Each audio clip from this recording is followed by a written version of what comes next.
תודה, סמדר. ההרצאה הבאה תתמקד בדברים שאיריס התחילה להציג אותם בהרצאה שלה לגבי מעבר בין ארצות והתאקלמות במדינה חדשה בהיבטים של מחקר ואקדמיה. אז אני רוצה להזמין את ג'ודי פיירשטיין להציג. תודה. Hi, good afternoon. This is to get your English up to par, okay? Yes, my name is Judy Feyerstein, and we'll be talking today about the cultural masa that all of you are going to be experiencing, whether you like it or not. For some of you, it may not be in English, but I have chosen to purposefully speak in the international language that I grew up with. So a word about me. I studied in Ivy League colleges in the States before I made Aliyah. I work now as a career consultant for quite a few years, heading my own company called Maavarim Umashabim, and I continue to help edit, if not write,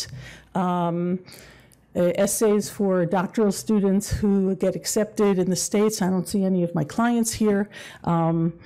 And offer career transition support, particularly for women who are in a career transition, which might affect some of you, if not some of your girlfriends or spouses. And if I'm referring to women here, then I might be talking to you about your boyfriend or husband, in which case we'll refer to them as spices instead of spouses. Okay, so I myself relocated back and forth to Israel several times and have a daughter in London, and leaving in a few days for my semi-annual trip to Boston, as well as having family all over the world, a sibling who was at Oxford, and so on.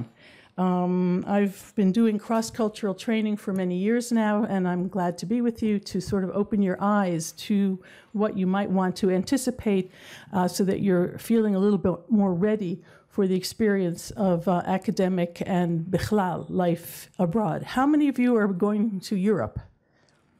Okay, anybody going to England? Okay, anybody going to the Far East or Japan, for example? Okay, anybody going to Canada? Okay, the States? Okay, did I miss something? How many of you are going alone? Mamash, like just you. Okay, anybody going with a spouse or a spice? Okay, how many of you are going with children? Okay, how many of you have children under the age of 5? How many of you are children older than 5?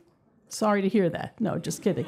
Okay, so having done it myself a couple of times, we're going to talk about the cultural adjustment process, which, by the way, each of you will experience in a different way, and your family members will encounter it with different timing. That is, no two will go through the different stages at the same time. The children, of course, will probably lead you in this one. We'll explain it. I want to talk about what we call the cultural iceberg. We're going to talk about some intercultural communications that typically trip up Israelis, how we are perceived when we're abroad, even in academia, how to get prepared psychologically for living in another culture, what new challenges to expect, discussion points with the university that you may need to have if you haven't yet, pitfalls that you can anticipate so that you won't get tripped up at that point. A few comments about your spouses or spices career options for those of you who are having what we call a trailing spouse join you. Family matters. I mean, I shouldn't ask it that way. I should say family matters. As I just want to talk about family issues a little bit. Stereotypes about people in the location you're going to, and just some tips from my own experience. So first of all, let's get a working definition. When we talk about cultural differences, we're talking about sort of an unconscious programming of the mind. We're talking about us as Israelis, that we have certain ways of doing things. We use our hands, okay? We like to make jokes. But it's not just body language. We're also talking about things like behavioral norms, what's considered normative, expected, what are some basic underlying implicit values that underlie those behaviors and assumptions. And usually these are unconscious mechanisms that we are not aware of until we actually go abroad. How many of you have actually lived abroad? Oh, quite a few of you. Okay, so you probably have your own experiences of culture shock and re-entry back to Israel, which we call reverse culture shock, and have your own stories to tell, which I hope you will utilize as a way of not getting undermined when you're abroad. So those of you who haven't lived abroad but have traveled have undoubtedly encountered some of these cultural differences, and we want to try to get underneath the surface, underneath the iceberg, to understand them better. So, okay, so of course there are multiple factors at play when you go abroad. It's not just that the culture is different, and each university, of course, is different as well, but there's the national culture, and then there's the personalities of the other faculty, and gender issues, and time issues, and different technologies. But we're only going to look today at cultural differences as they affect you. And of course, we can't really talk beramat haklal because everybody here is going to be in a different place. And I have to say that for those of you, the majority going to the States, Boston is not the same as the Midwest, okay? And so we need to keep in mind that we're talking beramat haklal. Your task is to try to take from the ikronot and try to find out how does it work there so that you're as comfortable as possible in your new destination. You're going to be there for a few years. So let me explain the theory of the cultural iceberg, which says, can you see this at all? Sort of? Okay, if you can't, you might want to move up. It says what's easy to see on top of the water level is not the part that trips us up. Remember the movie Titanic? Okay, what was the problematic area? Under the water. That's the part we never see. So looking at this, we can see that, sure, we understand as soon as we get there that people aren't walking in the streets eating falafel, okay?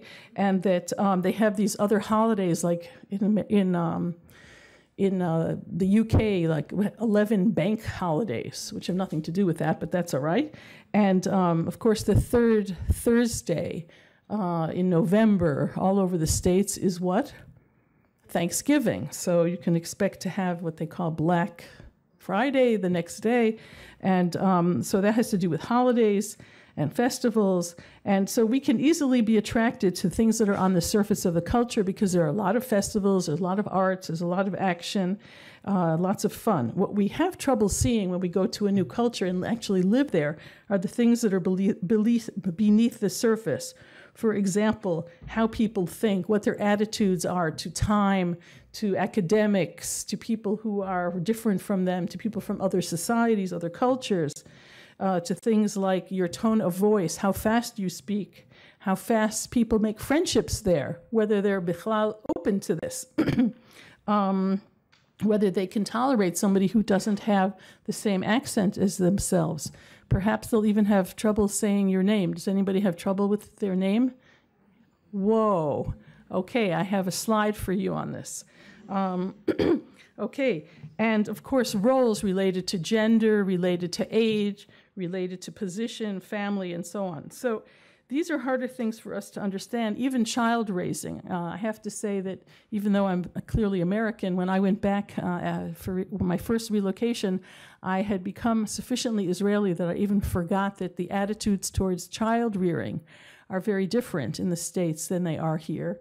And I'll give you some examples about how that really did shock me, even though you would think I wouldn't be shocked as an American.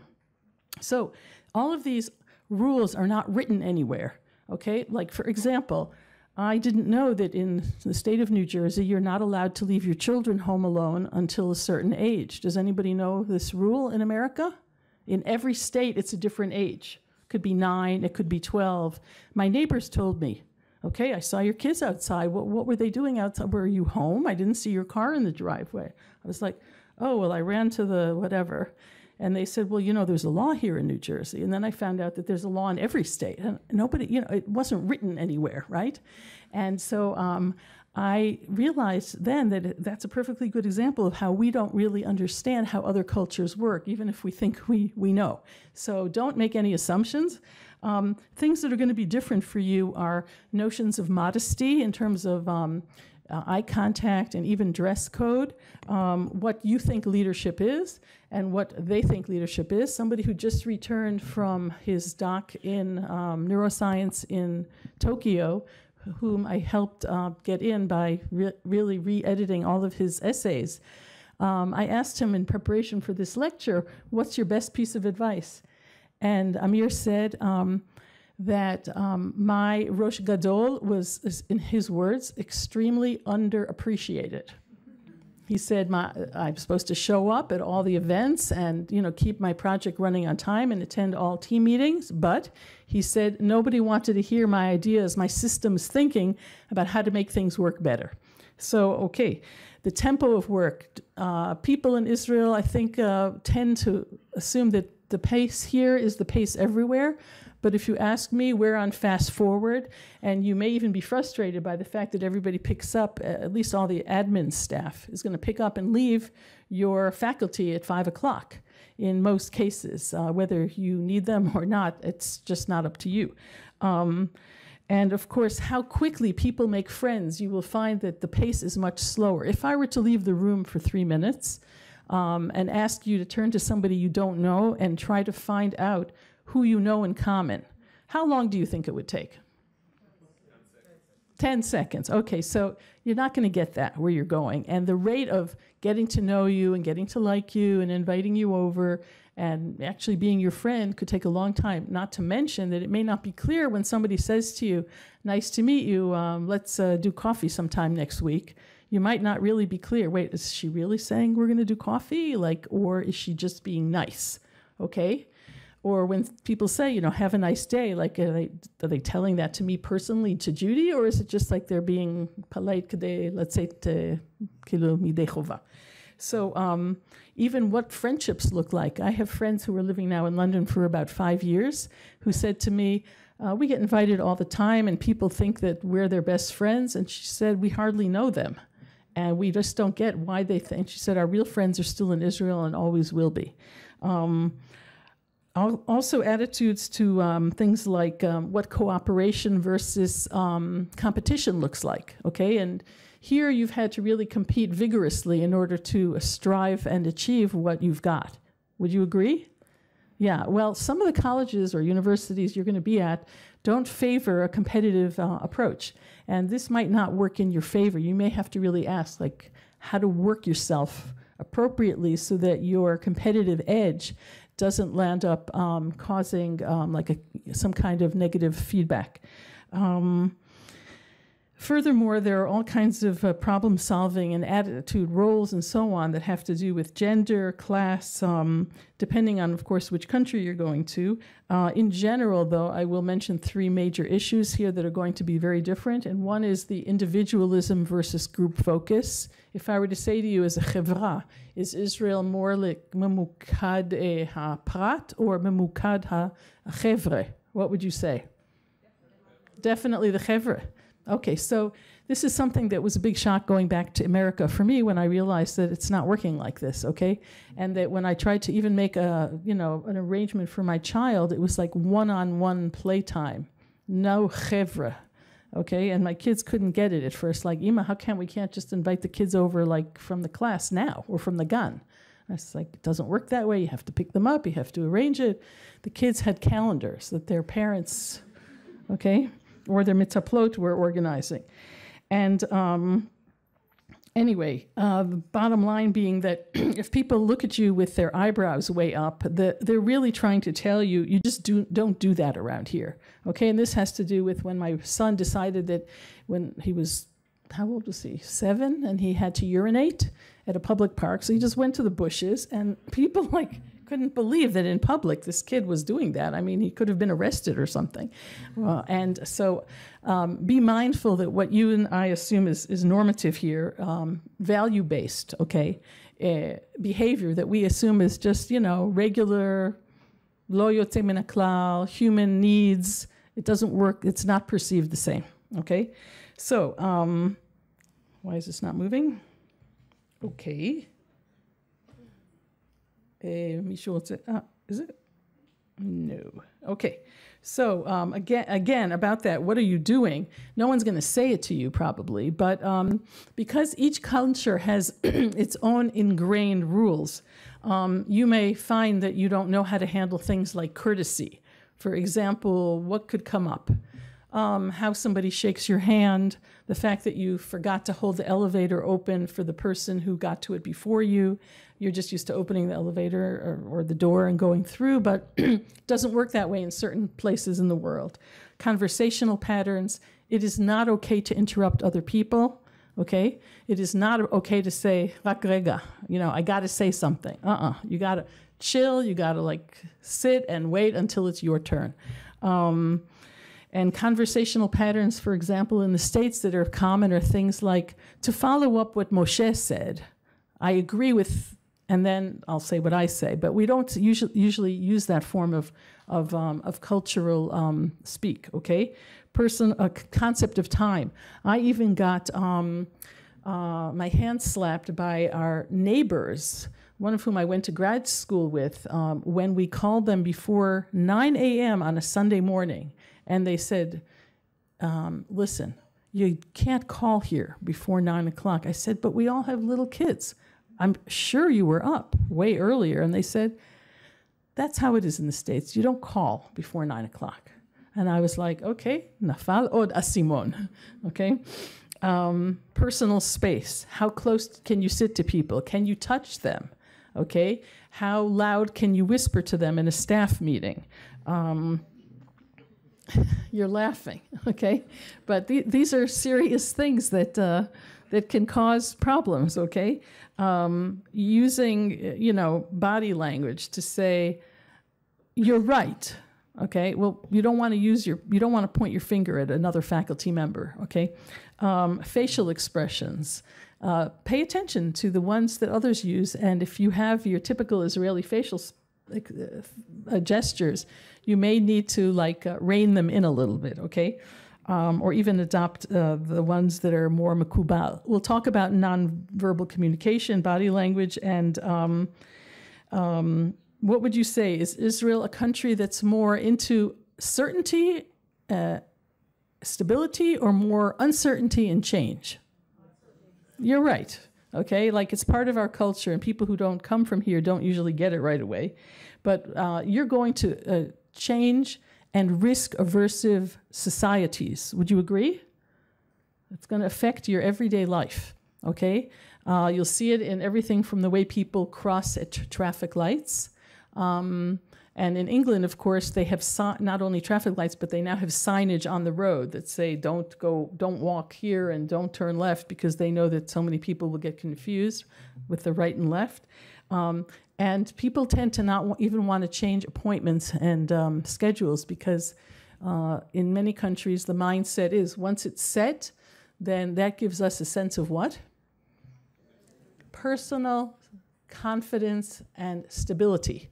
Okay, I know that might be hard for you as Israelis, but believe it or not, that's how it works in many cultures. So, what are the 5 areas I want to target in on when it comes to interpersonal style? Well, the first one is the communication style that we have as Israelis versus most of the rest of the world. Okay, and needless to say, we have a very direct, expressive, you would agree with me, right? Okay. A lot of emotion, a lot of body language, use of hands. I'm deliberately exaggerating here.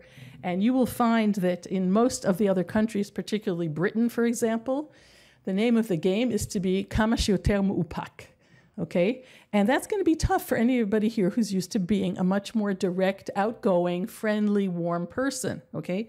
I think the first time I met somebody from a different culture, and I didn't know about all these things, I was introduced to them, and they were from a more expressive society, so they gave me a kiss, and I kissed them back, and then they started kissing me on the other cheek, which I had never experienced before, and in the end, we landed up kissing on the lips, because I didn't know they did a 3-kiss trick. We don't have that in the States, where you go, mwah, mwah, mwah, it's like once and done. So anyway, that has to do more with personal boundaries, where what can you talk about in public, what's considered private, how close can you sit to somebody without them sort of edging away from you, how far in advance do you want to invite them? For example, just wedding invitations in Israel, how far in advance do you get them? 3 weeks. There's some sort of like, here's an example of like an unofficial norm. Like, I don't know where it came from. We don't know, but some sort of norm has developed in this country. In the States, does anybody know? At least 6 months in advance. At least. I mean, forget about it. If you're having a bat mitzvah there and you don't tell them in advance, at least 6 months, they're not going to be there because people make plans way, way, way in advance. So the time frame there is long-term, not short-term. If you call somebody and say, hey, you want to come over for dinner tomorrow night for Shabbat, they're going to be offended. They're going to assume that your real plans, that your actual guests canceled on you and that they're in some sort of, Tochnit Megira kind of second best, okay? And as far as the Israeli multitasking, forget about it, because you will experience people who will think that there's something wrong. Maybe you're hyperactive or something. How can you do so many things at once? To this day, my kids are considered whirlwinds, and I don't know if it's their ADHD, but I actually think it's more the fact that we're Israeli, and we just are used to multitasking all over the place. In any case, number 4 is something that you're going to experience really heavily, and that is the attitude towards rules. What would you say in one word, how would you describe the attitude towards rules in academia in Israel? Say it louder. There's no rules. Oh, there's no rules. Okay, so I can tell you that when we got to the States, we signed our children up for Jewish day school in advance, and they gave us a manual, kazeh aveh, that I thought, what are they applying for, college? And so rules are the name of the game, okay? Because now why would the country be so rules oriented? Even a small, religious school. Well, what would the point of that be? Anybody, any thoughts on this? Yes. Okay, because it's a huge country, they figure that if everybody knows the rules, then we can all play the same game. Okay, and it gives people confidence to know these are the rules and you do it this way and not that way. Of course, we read the rules and we thought this is ridiculous because all the years that my kids were studying here in Yerushalayim, there was never a booklet. Did anybody here get a booklet from their children's school of the rules? It was like a manual. It was mamash a manual, okay? I had to sit and read the thing. So, okay, rules there are much less flexible. There can be anywhere, okay? Because we are probably one of the more flexible societies in terms of focus on protocol and rules. And if you're not clear about that, just, go visit the Knesset and see for yourselves. And then finally, as a society, we are not as hierarchical, of course, as other cultures for multiple reasons, which I won't go into, but find out in what way to address people so that you don't assume that you're using their first name. Okay, and you can just say, well, really nice to meet you, Dr. or Professor Smith, how would you like me to address you? And if the person says Judy, then fine. But if the person says Professor Smith or whatever, then that's the way it's going to be. Okay, so point 2 has to do with indirect versus direct communication. So when you say, I don't think that's going to work, well, let's put it this way. When an American says, or a Brit, that's a very interesting viewpoint. What they're really telling you is, it's probably not going to work. But why don't I just say it? Can anybody understand why I'm not going to just put that in your face? Because I don't want to be rude. I don't want to insult you. Or if I say to your comment, let me think about that. What you really should be hearing is my research team is not going to go for this. Okay?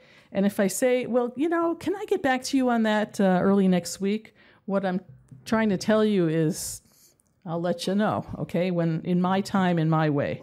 And if I say to you, well, I'll see what I can do about it, you might be understanding that this is not going to work for her, okay? I could tell. And then if I say, well, you may have a point, what does that usually mean? It means but, okay? Typically it goes with but. Okay, so even if I don't do the rest of the sentence, when somebody says you have a point there, they're usually thinking but, okay? The but might be, but you don't know what you're talking about, you're new here. And then if I say, well, thank you for your time, it's been a pleasure, what do I really mean? Well, that's not clear. It could be honestly, or it could be, get out of here and don't waste my time, okay? So how do you read between the lines? Well, first of all, you have antenna, So you want to put them up. And when in doubt, ask. Say, you know, what do you mean? You can't say that to me when I say thank you for your time. But in some of these other circumstances, you can say, can you elaborate? Or I'm not sure I'm reading you right. Could you explain? Okay? If you get it, then you get it. But usually the way things are said are definitely not the way you would say them here. So it's a whole different pattern of speech.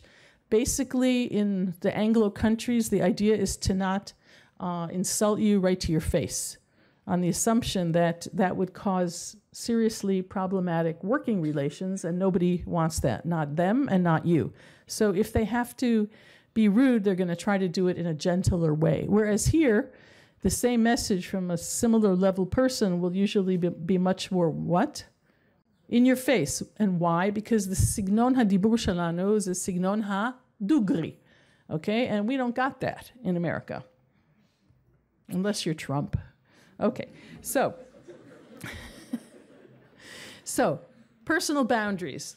Okay, this is something that I encountered when I went back. I was running down a set of stairs wearing a coat, and my coat must have like sort of been open, and it sort of bumped into some lady who was going the other way on the staircases, and she turned around and said, "Excuse you." And I was like, I didn't do anything wrong. What's she talking about? I tried to analyze it, and by the time I got up the stairs, I realized, oh, my coat touched her personal space, and she was so offended that she let me know that.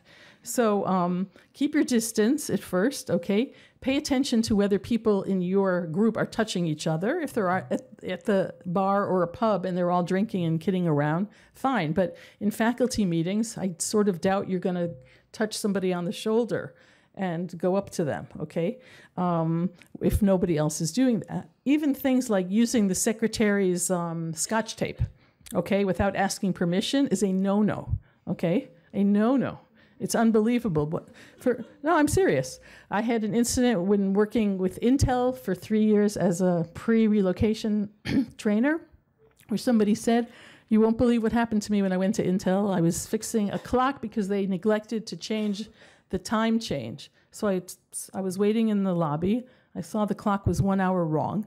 So I got up on a chair to adjust it. And like the whole place went into like a siege mode. Like, you're not allowed to do that. זה לא בטיחותי, זה לא התפקיד שלך. I mean, he was like, I was just trying to help. And like that was a big no-no too, because he had invaded somebody else's space or property or area of responsibility. How do you sneeze in America? Your children will be taught this, so you might as well show them now. Wait, I have to sneeze. Ha, ha, ha, ha. How am I going to do it? Hachu, like that, okay? Now, why like that? Because they've decided that this is the way to least spread germs, okay? And the other thing that's really hot with children in the States, you should be warned, is your alcohol gel, okay? Your little bottle of alcohol gel, especially the Californians, and Israelis really hate this because they think it's BS, okay? But like it or not, you're going to be exposed to it, and you're going to have to decide, are you going to use it, not use it? Okay. Borrowing, you got to ask permission.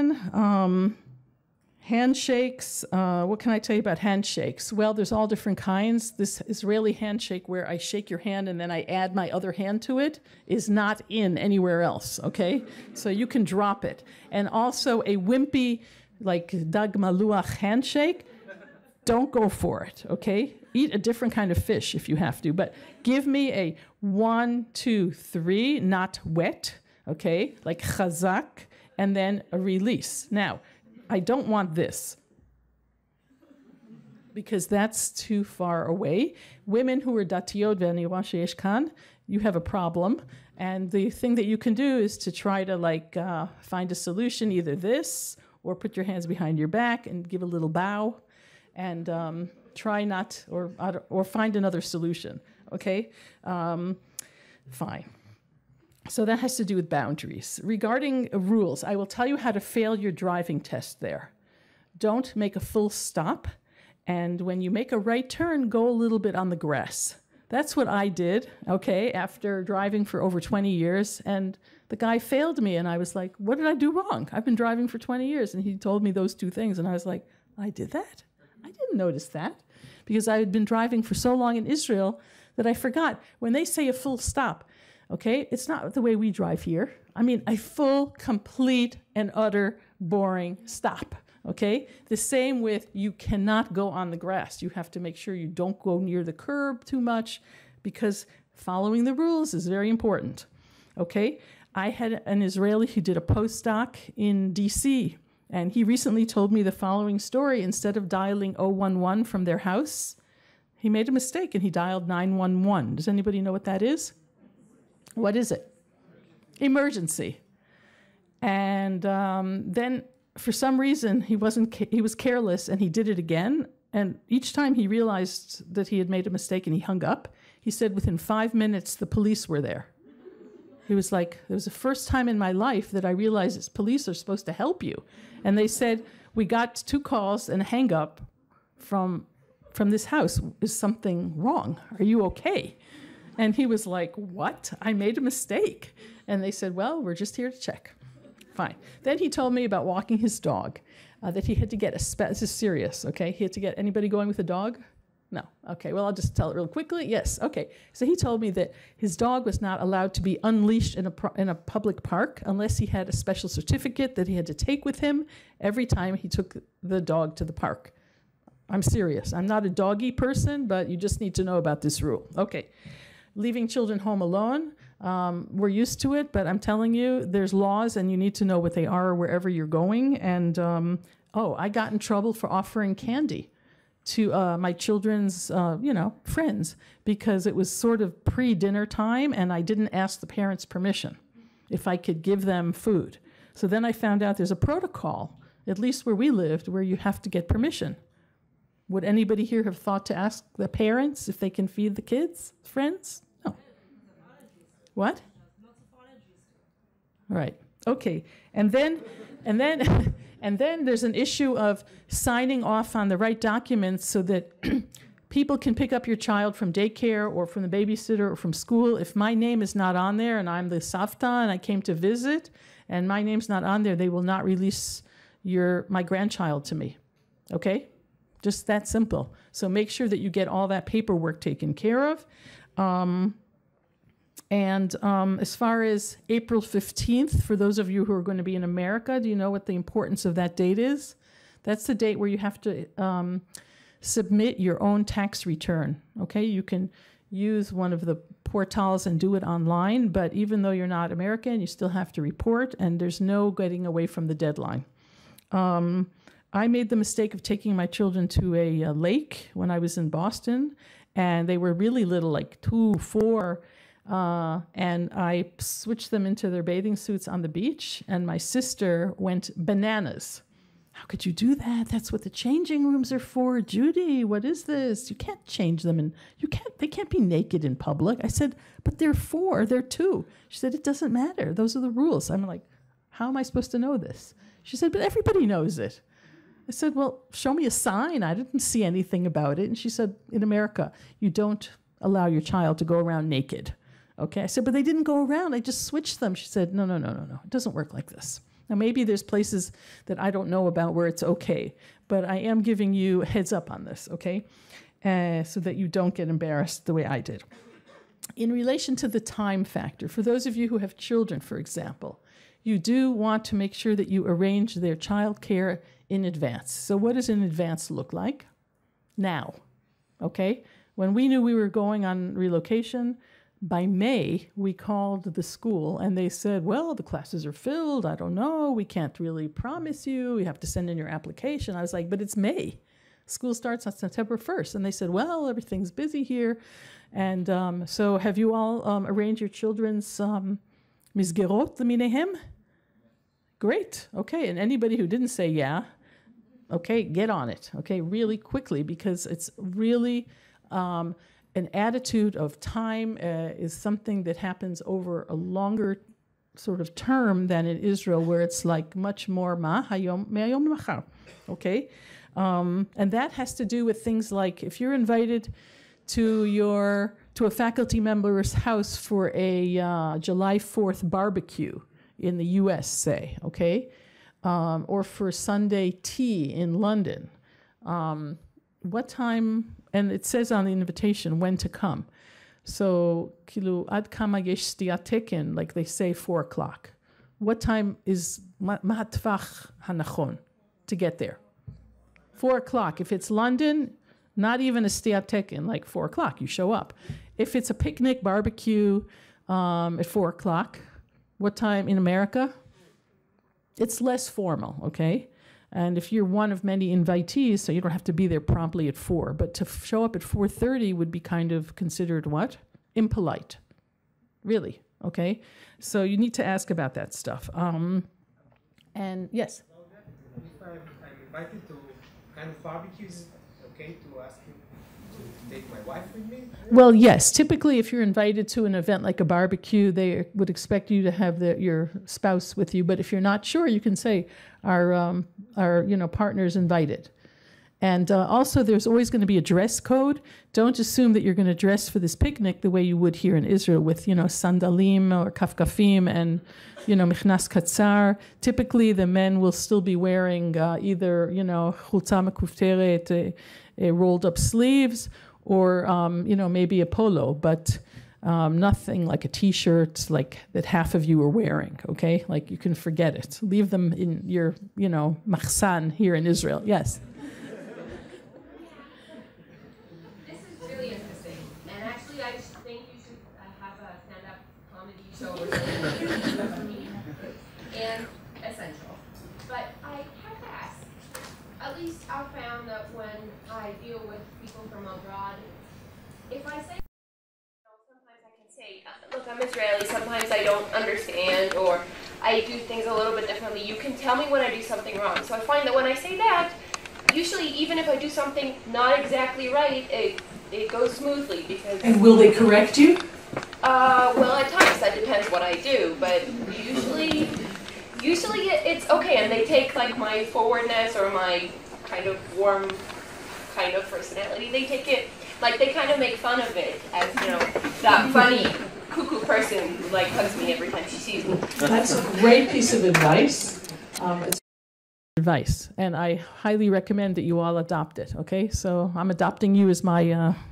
Okay, seriously, now, why are you not likely to do it? Because any Oleh Hadash that ever came to you and said, Ani Oleh Hadash, מארצות הברית, ואם אני לא מדבר עברית טוב, אז אתה מוכן להגיד לי אם אני עושה בעיות?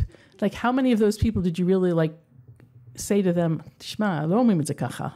Well, probably none, because you don't want to offend them and start explaining dikduk and all that. So Americans don't want to offend you, but if you say it in that open way and say, I won't be insulted, in fact, it would really help me, chances are they actually might mention to you when you've messed up or done something that's considered out of order. But you also have to figure out who you can say it to. Certainly anybody who was once from another country is more likely to be able to pick it up and help you. So you might want to find those people. Okay. Not multitasking during faculty meetings, which means unlike here, you won't be on, looking at, your Skype and your Waze and your Face and your Twitter and everything like that, because whatever the protocol is, you won't be able to get away with being a multitasking, Israeli who's always on his or her cell phone. So if everybody else is doing it, matov, but I don't think you're going to see it there in the same way as we see it here. If you get an invitation and it says RSVP, you have to tell them whether you're coming or not, and you can't wait till the last minute. If you have to tell them at the last minute, then you RSVP and you say, because my wife is about to give birth, I will only know at the last minute. Can I let you know the day before? Otherwise, it's very rude not to RSVP. It sort of means like, ma akhpat li shizmantem oti, okay? Anyway, expect relationships to flower much more slowly. Don't expect the instant rapport that you have in this room with people who within 10 seconds you could find a mutual friend. And I want to mention the concept of a lunch hour. Does everybody know that there is a lunch hour in many other countries? And it's like, don't bother me, I'm on my lunch hour. Okay, so find out if that's the way it works there.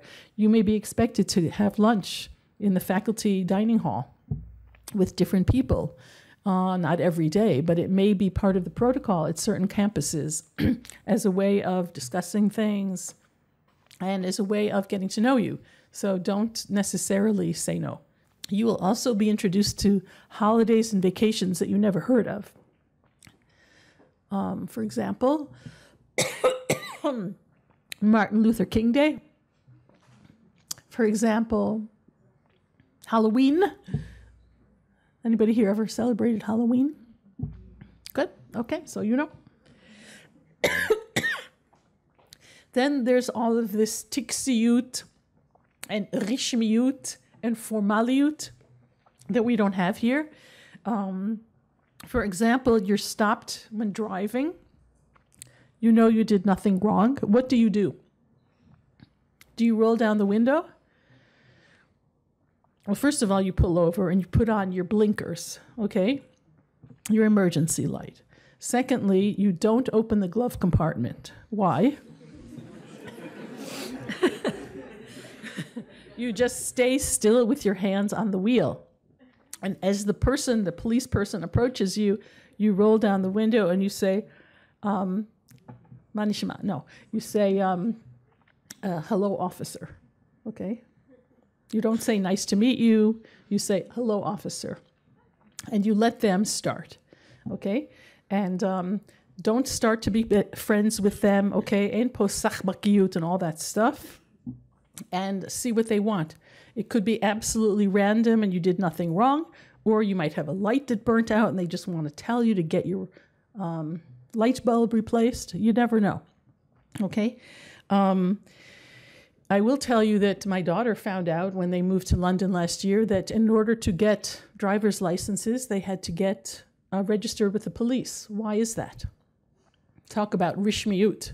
Why would they have to go to the police? They have working visas. They're normal people. They came in on passports. What's the story? You try figuring out how to run 64 million people's lives. The police want to know where you live. Okay, that's how they're doing it in Britain. So they didn't know that. They tried to open bank accounts, get driver's licenses, and they all said, you have to go to the police. And my daughter actually said, Zaya ma'od ma'od mashpil. We're standing there with this baby outside for 3 hours, and she said it took them 3 times until they could get in because the lines were so long. I said, Lama ze mashpil. She said, you know how much time we wasted having to do this? But lifamim, those are the rules. Ve'en breira. And then when they got a car, they parked near their house and they got a ticket. Why did they get a ticket? Because they didn't know that they had to do some kind of rishum of something so that they're allowed to park in their neighborhood next to their house. So I would say in England, everything is by the book, including getting doctor's appointments. They get them it's a one-way form of communication. They are informed of when their date is. They're not asked. Zelo b'te'um. Okay? She actually says they get it in the mail. So our heads are wired differently. As you can you see the slide okay? Yeah. So which is the Israeli head and which is the Chul head? What do you think? Yes? England? Israel? American? Okay, so some people, anybody else want to say? You all agree? Okay. So I would say like this. This is your head in Israel. You know how the things go, how the rules go. Akol mesudar, ein kunsim, ein haftaot, ein kilo helem. Here, you're already abroad, and you don't know which way is up. Okay? You don't know if you're supposed to say sir, or when it's polite to say thank you, or when people say, let's get together sometime, whether they mean it or not. Okay? So you're kind of confused. And this is after you've been there for a while, and you know that you can be an Israeli at home and say a Brit on the street. Okay? Yeah, the guy in the middle, he's not smiling too much, right? Because he hasn't figured it out yet, but you will. So I want to talk about British speech patterns. If somebody says to me, well, you could say that. What do they really mean? I would advise you that you don't talk like that, okay? Or if they say, well, that's a really interesting project, we should consider it. What do they really mean? If I were you, cancel, okay? Press delete now, okay? And then if the teacher says, well, your child works very intuitively, what they really mean is your kid's completely disorganized, okay?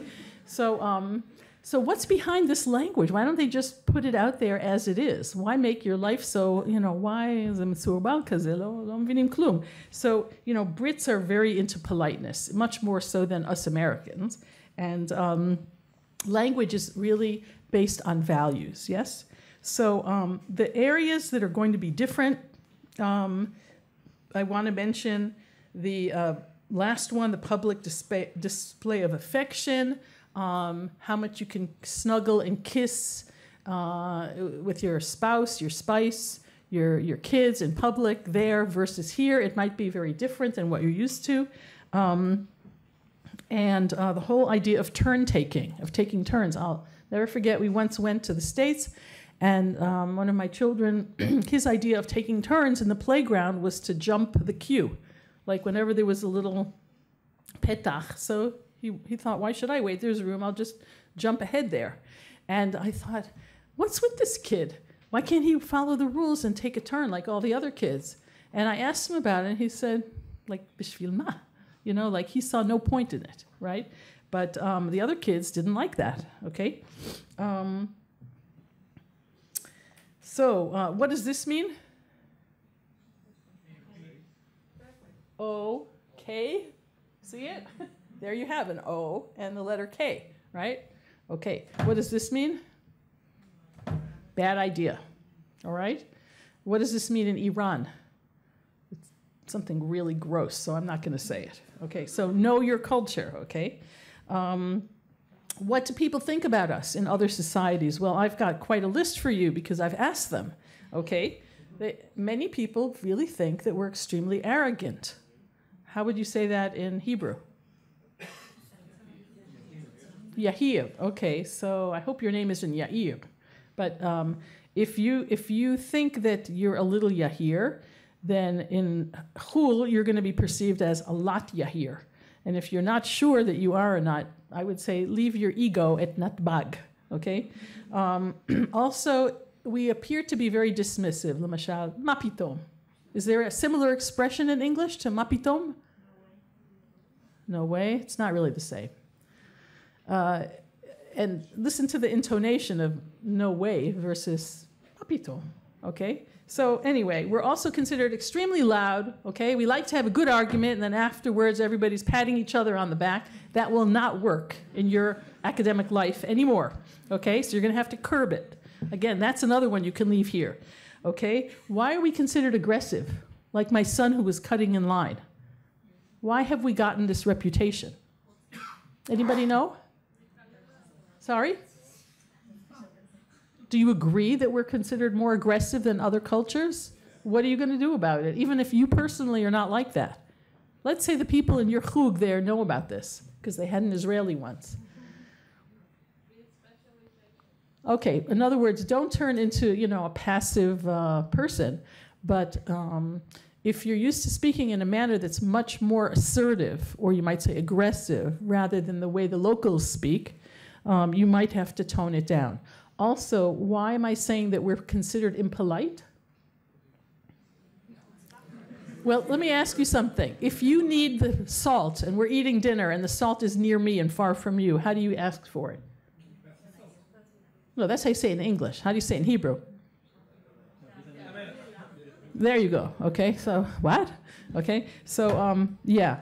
And never on time, meaning that we think that like all time, all programs, all events, all lectures start 20 minutes late. There's some sort of Jewish thing about that. It's not true everywhere. And that we have takt, which means that we're too dugri, so be aware that that might, and also that we talk about taboo things like who did you vote for, okay? How old are you? What's your maskoret? How much did that dress cost you? And I heard your sister's getting divorced. Like, you would never. And like, forget about it. And are you, Iraqi or Irani? I mean, you're not going to be able to talk like that there because some of those things are considered very what? Almost begvul gizanut. So be careful about how you get at this stuff. However, we have some good attributes, okay? People do like us. And why? because we're proud and we're not stupid, okay, and we're good family members, and we're good business people, and we are patriotic, most of us, and most of us are much harder working than some of the people you're going to meet there, except maybe the Asians.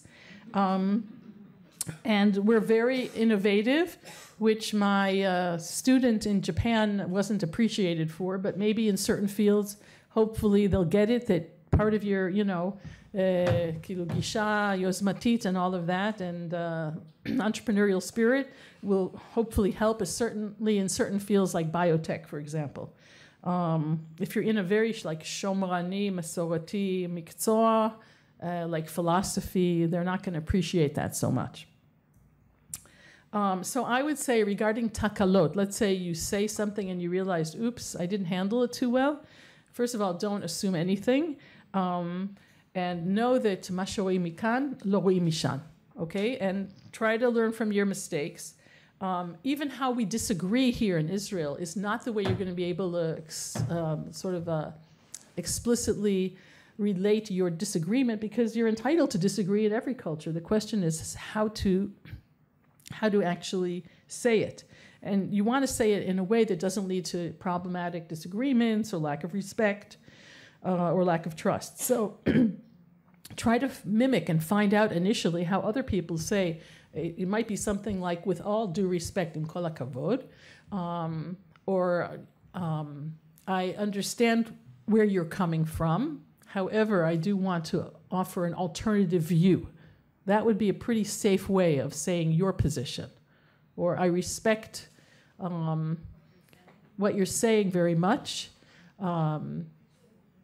May I also throw out another thought? Now, why don't I say, but I have a better idea? Or in my country, this is the way we do it. Because that's very judgmental. It sounds like I'm showing that I know better, okay? So you probably have seen this in the UK. There's this whole thing of the Brits had to show a stiff upper lip. What does a stiff upper lip mean even? Does anybody know the expression, what it means? Okay, so it has to do with the fact that when people are very emotional, their lips sometimes like, what do you call it?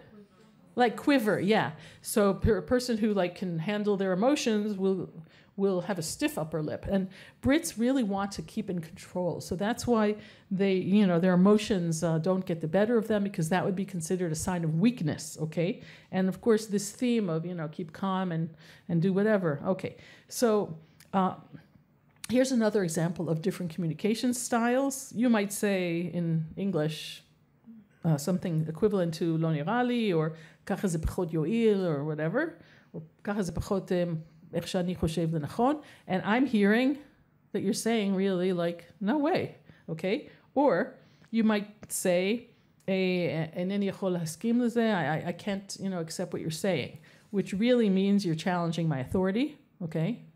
Because who are you to tell me that? And you might say things like, I can't agree with that, which might mean either you don't care or you're going to put brakes on my work. Or you might say, I don't have time to deal with this, which means, things aren't going to happen on time. Or ulai ze yeh mukhan ba'od shvu'ayim, which means you're not committing to a time frame, which is what we need. And there's this expression in Hebrew that should be taught in every ulpan, and no olim know how to say it, and they don't know the intonation, okay, of saying, lo mekubal alai. Okay, what's the equivalent in English? How? This is unacceptable. The only time you would ever say that would be to a student who turned in a paper that was like worth garbage, or if your child, like, I don't know, did stole money from you, okay? Otherwise, wipe this one out of your vocabulary while you're abroad, because it's a very shiputi statement in how it comes across in English. In Hebrew, it's fine. Hofstede has this whole theory about power distance and how it affects culture. Basically, you are moving from a low power culture to a higher power distance culture. And as you can see, you're going to have to make some changes here. To bottom line it, I'll just say that don't expect that you're going to be treated with the respect that you're used to here. There's lots of docs and postdocs there, okay, who also think that they're, you know, probably God's gift to the world because they came from other, you know, Ivy League colleges or something, and figure out who you have to treat in a more respectful way, not just your department head, but might be senior professors, or it might be people in the administration, so that you act according to the language and protocol they're used to. You might find that you're used to talking to your mazkirat hamachlaka in a very sort of informal way. That will not be true there. They may ask you to address them as Mrs. Smith, and you might not ever even know their first name after being there for years. And don't assume because of the way people look that that you can really make judgment on them. By the same token, they are judging you and how you dress and how you look. So know that you need to upgrade the formality of your attire and appearance. I've even had to correct people who came with button-down shirts, but they forgot to button the little buttons on the side, and it looked to me like zauk. And I said something, or their sharvulim were sort of like chatzi, and I was like, shma zelo. Or men who leave their shirt tails out. In certain cultures, you have to tuck it in and get a belt. Okay, and Israelis said to me, b'shvil ma? And I'm like, because that's the way it works there, okay? So now I want to talk about the cultural adjustment process. So here we have it, sort of. Oh, okay. This one? Well, we can do it from here, it doesn't matter. So the way the cultural adjustment process is that before you've ever, that's it? Okay, great. So there's 4 stages. You've been through this if you've lived abroad before. Is anybody familiar with this theory? No, okay.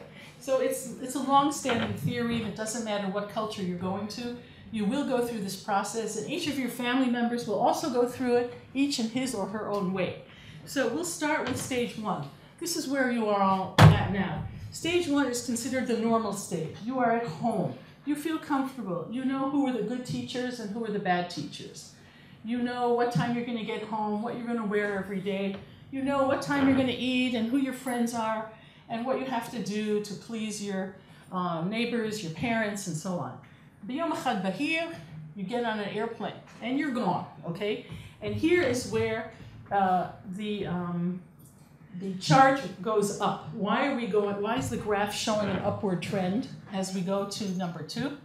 Because we're about to enter the stage of euphoria.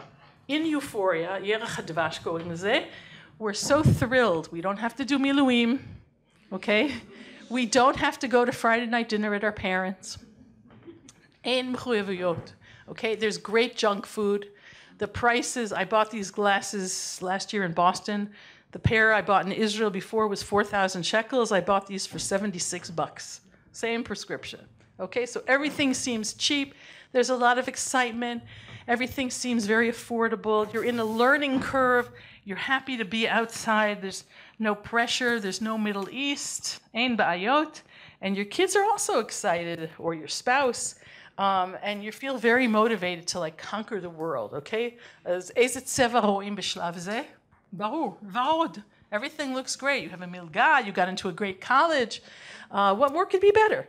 But as time goes on, even though it's great to have a long weekend, and you realize that in England you can go to palaces and castles, or in the States you can go to these really cool, fun parks, and there's a lot of free stuff, and when you want to return something at the store, even though you've used it, they give you all your money back, no questions answered.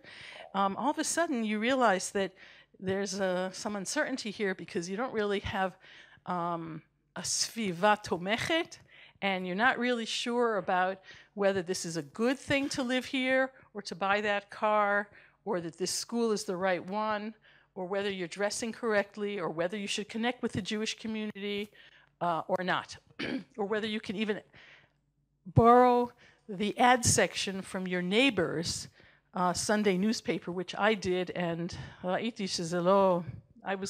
didn't need it, but they looked at me like I was asking a huge favor from them. Never did it again.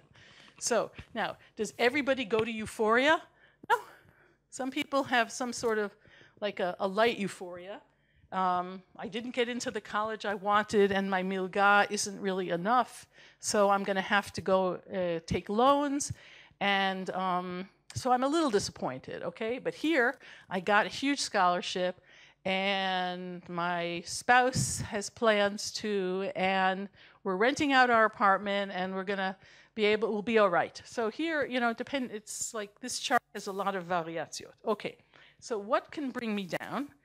Well, for example, what brought me down was that I didn't really understand what to do with myself when I was the trailing spouse. I had no plans. Everybody was mesudar chutz mimeni.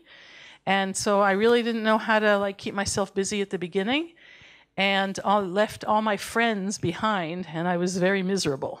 That's one case study in itself. Another one could be, אמא, אני לא מבינה כלום. אני לא מבינה מה הם אומרים לי בכיתה, ומתחילים לבכות ולהשתולל ולהתנגד כאילו לעצם הדבר הזה, okay? Another thing could be that the teachers, here's something that happened to me. I introduced my children to their teachers, and I said, Ra'aya, this is Rachel. She's going to be your teacher. And Rachel said, nice to meet you, Mrs. Cohen. Like, what? The kid's 4 years old. Mrs. Cohen? Yes. Okay. I mean, she said, my name is Rachel Cohen. But I assumed that we were going to call this ganenet Rachel, just like in Israel we called the ganenet whatever, Na'ama, but I was wrong. Okay. So things like that where I constantly was making mistakes and trying to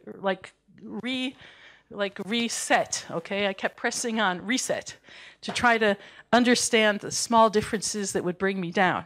And my stereotypes about Americans, for example, even though I am one, came up very intensively. They're superficial, they all say have a nice day, nobody means it, of course, okay? And so on and so forth. So I found people like my neighbors extremely unhelpful. In fact, people were kind of cold. Everybody was looking out for themselves. And the weather was terrible, and here it was glorious. So, and I couldn't access email and certain other things. There wasn't Wi-Fi everywhere like I was used to. And so I started feeling frustrated. So after the Yerach Dvash, why can't it go on? Is anybody still in the Yerach Dvash mode after being married for a long time? So no ovet kacha, okay? So and my kids were like, why do they want to go? They said because they wanted to eat junk food. That there's no junk food here. Okay, so they had a great time with the junk food thing. And I told my 4-year-old that when we get there, that they're going to be in America and there's going to be this white thing that comes out of the sky called snow. She had never seen it in Israel in her whole life. So when we got there, it was August, and she's walking out of the airplane like this. I'm like, Rina, what are you doing? She goes, where's that white stuff? She didn't even know the word. Okay, so anyway, that was like culture shock too. In a way, the culture shock hit each of us in a different way. What happened with my kids is that nobody could say their names. Okay, so that was difficult. And they told my son that he didn't know, he came home from school first day, and I said, Echaya. And he said, fine. I said, what did they do? He said, they wrote on the board, and I couldn't understand anything. And I said, but you already learned English. And he said, Ken aval hakol mechubar. And I had only taught him print, so he couldn't read English. So they put him in like a kita for, kids who are like foreign, Russian, Olim kind of thing. This is a kid who, went to Ha'ivrit and Shevosh Motzat Talmidim Beliada, Shmona Matayim, but the kid couldn't read. Okay, couldn't read English. And wow, that was a big culture shock for me. And then, okay, so there's the dicky. Okay, this is number 3. You can call it culture shock. I call it shlav hadiki. Okay, this is when, how do you know you're in 3? You know because you miss your mother-in-law who you don't get along with. Then you know you're in culture shock, okay? Now, this too shall pass, okay? Eventually, every one of us, including all of you, will move from whatever dicky you're in, okay, to a resolution. So you will go to partial adaptation, and then by the time your doc or postdoc is over, you'll be so immersed in the local culture that you'll forget. And when you come back here, you'll have what we call reverse culture shock all over again.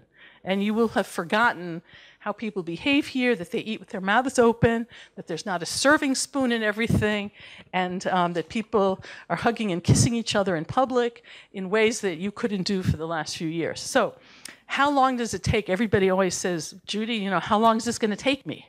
So anybody want to guess? It could be a year, could be a few months, could be half a year, okay? The faster you get yourselves organized, okay, the shorter the process takes. Yeah. So here's like an idea of how long it could take, but it's some kind of, you know, tvach. The thing about the honeymoon, once you get your first ma'anak or tlush, or once you start seeing, well, I'll tell you how my honeymoon ended. I got a call from the bank, and they said, hello, blah, blah, blah, can you come here? I said, sure, what do you need? And they said, well, you're in $25 in the red, which means overdraft. And I said, yes, my husband gets paid every 2 weeks. By the way, that's how it works in the States, not every month. And he'll be getting his check today, and we can bring it in tomorrow morning. And they said, no, you don't understand. You have to bring it right now. You can't be an overdraft in America, in chaya kazot. And I had forgotten after living in Israel for so long. So I had to like drive over with $25 and put it in the account. I'm serious. Okay, so that was the end of my honeymoon right there. Okay, so how do you know, again, how do you know that your kids are experiencing it? Believe me, you'll know, okay? And talking to the university, just to move a little forward, these are some of the things you want to talk to them about. One person told me definitely mention the campus parking permit because it can cost a small fortune. Others said definitely try to get in line for, you know, university daycare facilities. One person in San Diego told me they had to wait 3 years to get their kid in there. By then the kid was too old. And find out if they have faculty housing that you can take advantage of, and if they say no, ask them if there's a list of people who are going on Shabbatonim that are renting out their house, at least so you have a place to go to with furniture when you get there. Now, there are all kinds of bituim. Does anybody not recognize something here? What are the brownies? I told my daughter, we're going to go to the brownies. The brownies are like tzofim for younger kids. So she said, I'll only go if they don't have nuts in them. So I said, no, honey, brownies, it's not like brownies. It's like a tzofim. But she was too young to know what tzofim was. So we went and we took her, and she had a great time. And I said, so how was brownies? She said, they served them with nuts. So she never went back. I'm serious. Okay, so what does all right mean in Britain? It means nice to meet you. So you get introduced, and then they say, all right. That's what it means. It means, hi, nice to meet you. Go, no. Does anybody here who's a chovesh kippah or a kisui rosh know what KP is? It's kosher parva. It's on any product that's kosher and parva that has a hechsher. So pitfalls. You know how to write a date in America? Did you see how I did it on the first slide? Did anybody catch it? What was it? Yeah. And if you mess up, then your check could bounce. What do I have to say about overdraft? Forget about it, okay? And regarding challenges, you can try to establish credit when you get there. Talk to people how to do it. It's a good thing because if liyamim, you want to buy an apartment or a house or a car, you need to have credit rating, which we don't have here. Regarding a family password, when I got there, people said you have to have a family password so that if somebody tries to take your kids home from the park, they'll say, what's the sisma? And if the person doesn't know it, then they won't go with them. So I said, okay, fine. Kids, our sisma is glida. And they never had to use it, but anyway.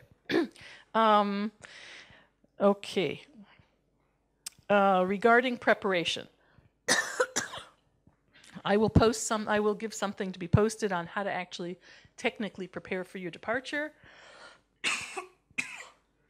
But basically, use every resource you can. I bought books about moving and read them to my children so they would know about it. Things that make it easier when you get there are to affiliate with organizations It may cost money, it may not, but the free PJ library is available also in Europe, not just the States.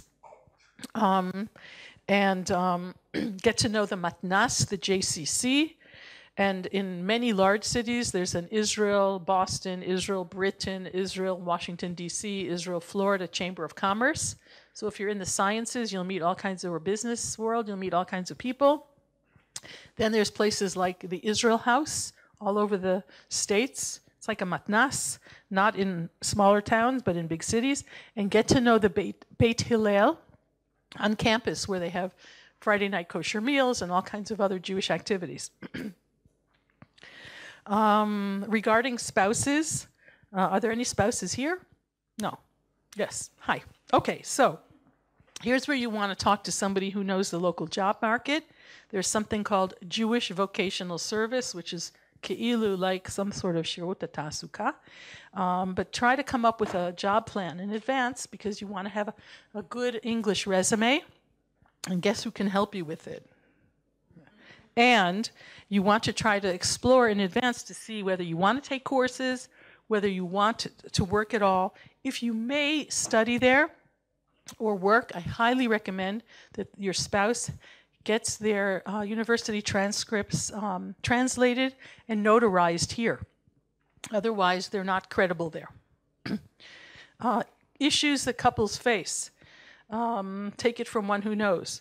Okay, the person who's the trailing spouse who is not working right away will typically end up being more burdened with housework than what they're used to. And what I can tell you is that if you are the one who's Hamovil, you need to make sure that your family is happy. Spouse adjustment will take longer because they lack a misgeret, and nobody needs or wants or knows them. And usually that person is facing identity issues like, and things like, well, I was going to get another job, or I was going to get kidum, or, but עכשיו כאילו קצת הרס לי את התוכניות. And also issues of self-identity and worth come up. Of course, there are choices. One is to use the time as an opportunity to increase and advance your knowledge. Certainly for those who need to have improved English, I would sign up for ESL classes, or if you're going to a non-English speaking country, find out where these courses are being offered to improve your local language skills. An option, of course, would be to work at home, either remotely or in a self-developed business. Those who recently graduated and really didn't get enough work experience can try to get it there, either as a stagiaire, volunteer, or employee, if they can get a visa to work. And be advised that if your trailing spouse, girlfriend, boyfriend, partner wants to eventually take courses at a recognized university there are many different kinds of colleges and universities, and they don't have to go through the full registration process that you went through to take courses.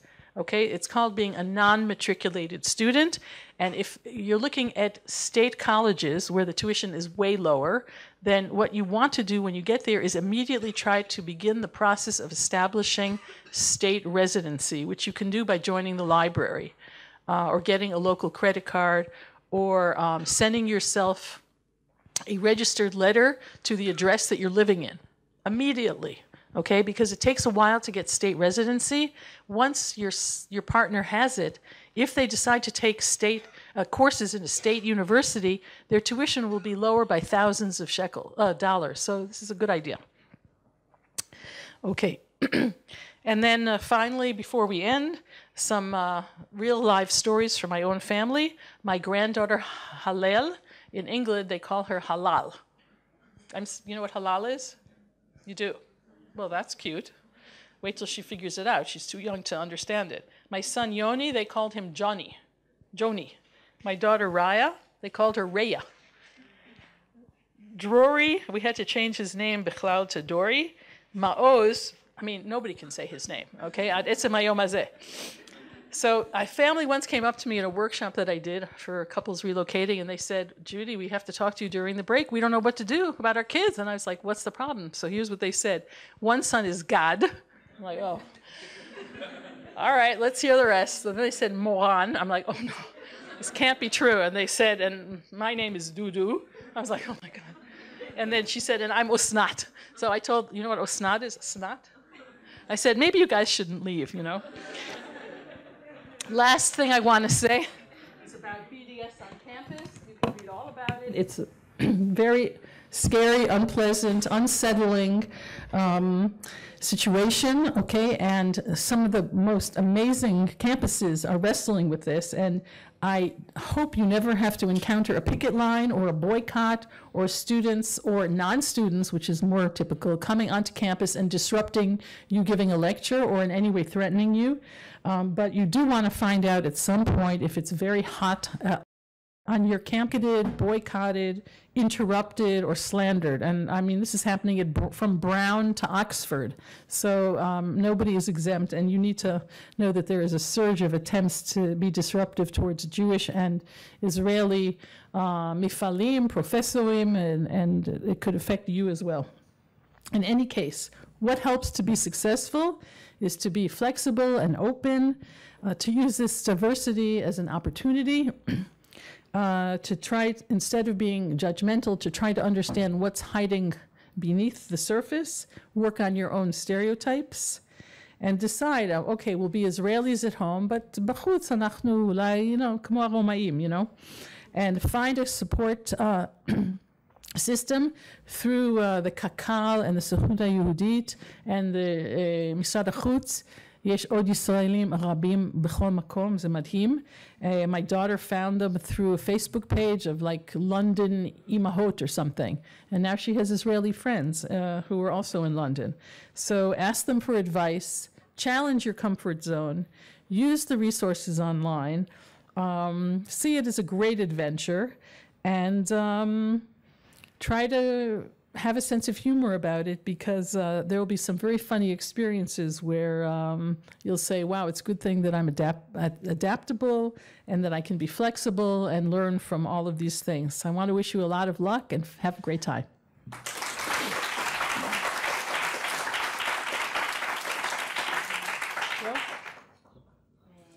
Do I take questions or are we over?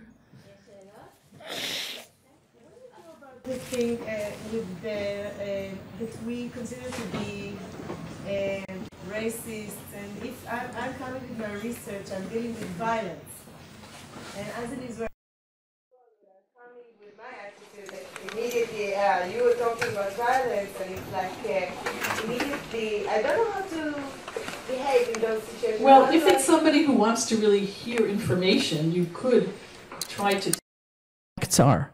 But if they've already got their, you know, the ot kedumot, probably you can only use reflection statements such as, I hear what you're saying, that happens to not be correct. If you would like me to tell you what the facts are, I'll be happy to sit down and invite you for coffee and clarify this misinformation you have. But somebody who's ranting and raving and being completely crazy, they don't really want to hear what you have to say. Anybody else? Anyway, thanks very much.